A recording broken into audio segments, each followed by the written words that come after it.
Will Rodman, a scientist at the San Francisco biotech company Janssen, is testing the viral-based drug ALS-112 on chimpanzees to find a cure for Alzheimer's disease. ALS-112 is given to a chimp named Bright Eyes, greatly increasing her intelligence. However, during Will's presentation for the drug, Bright Eyes is forced from her cage, goes on a rampage, and is killed. Will's boss, Stephen Jacobs, terminates the project and has the chimps euthanized. However, Will's assistant Robert Franklin discovers that the reason for Bright Eye's rampage was that she had recently given birth to an infant chimp. Will agrees to take in the chimp, who is named Caesar. Will learns that Caesar has inherited his mother's intelligence and decides to raise him. 3 years later, Will introduces Caesar to the Redwood Forest and Moore was National Monument. Meanwhile, Will treat his dementia-suffering father Charles with ALS-112, which seems to restore his cognitive ability. 5 years later, when Caesar reaches adolescence and sees a dog on a leash like his own, he questions his identity and learns of his origins from Will. Meanwhile, Charles' condition returns as he becomes resistant to ALS-112. Caesar injures a neighbor while defending and confused Charles. As a result, he is placed in a primate shelter where he is treated cruelly by the other chimps, and the chief guard dodged Landon. Caesar learns how to unlock his cage,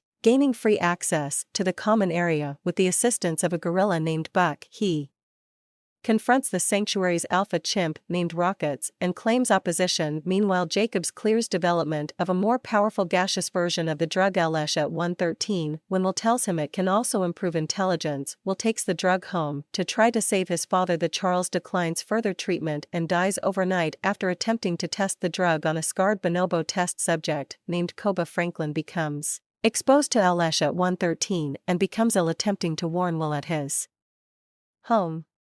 He sees his blood onto their neighbor. Franklin is later found dead. Will attempts to reclaim Caesar, but the chimp refuses to go home with him. Instead, he escapes from the facility and returns to Will's house, where he takes canisters of the ALS-113. Upon returning, Caesar releases the gas and allows it to enhance the intelligence of the other apes. When Dodge attempts to get him back into his cage, Caesar speaks for the first time, yelling and then unintentionally electrocuting him to death. The apes flee the facility, released the remaining chimps from Genesis, and free more apes from the San Francisco Zoo. A battle ensues as the ape army fights their way past a police blockade on the Golden Gate Bridge to escape into the Redwood Forest. Buck sacrifices himself to save Caesar by jumping into the helicopter in which Jacobs is riding. The helicopter crashes onto the bridge, trapping Jacobs in the wreckage. Jacobs is then killed by Koba. As the apes find their way into the forest, Will arrives and warns Caesar that the humans will hunt them down and begs him to return home. In response, Caesar hugs him and says that, oh, Will, realizing that this is indeed their last goodbye. Respect Caesar's wishes. The apes embrace their new lifestyle in the forest. In a mid-credits scene, Will's neighbor, who is now infected from Franklin and sneezing blood on him, is shown leaving for work as an airline pilot.